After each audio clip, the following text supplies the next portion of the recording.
Sinamantala naman ng mga motorista ang huling araw ng workweek para bumiyahe patungo sa mga probinsya at bakasyunan. Alamin po natin ang sitwasyon sa North Luzon Expressway mula kay Ara Perez, live. Salamat, Kathy. Bukas na ang single toll fee system para sa maswabing biyahe ng mga motoristang patungong norte ngayong Holy Week. Ibig sabihin, sa SCTEX Mabalacat exit na magbabayad ng toll fee ang mga motorista sa halip na sa NLEX Dau Plaza Toll. Dahil dito, mababawasan na stopping point ang mga motorista. Nagtalaga na rin ng multi-layered at fishbone lanes bilang dagdag na toll collection spots sa SCTEX Mabalacat.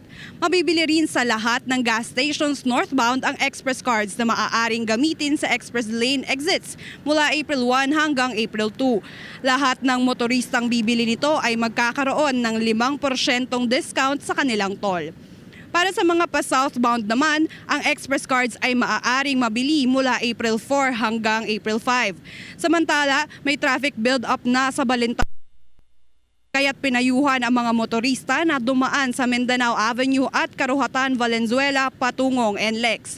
Sa ngayon, tinatayang nasa 58 minutes na ang biyahe mula Balintawak hanggang Dau northbound, habang ang Dau hanggang Balintawak southbound naman ay nasa 51 minutes. Pero so far, normal pa rin ang daloy ng trapiko dito. Ayon sa pamunuan ng NLEX at SCTEX, inaasahang tataas ng mula 10 to 15% ang dami ng motorista ngayong Holy Week mula sa 180,000 at 1,000 average daily traffic nito.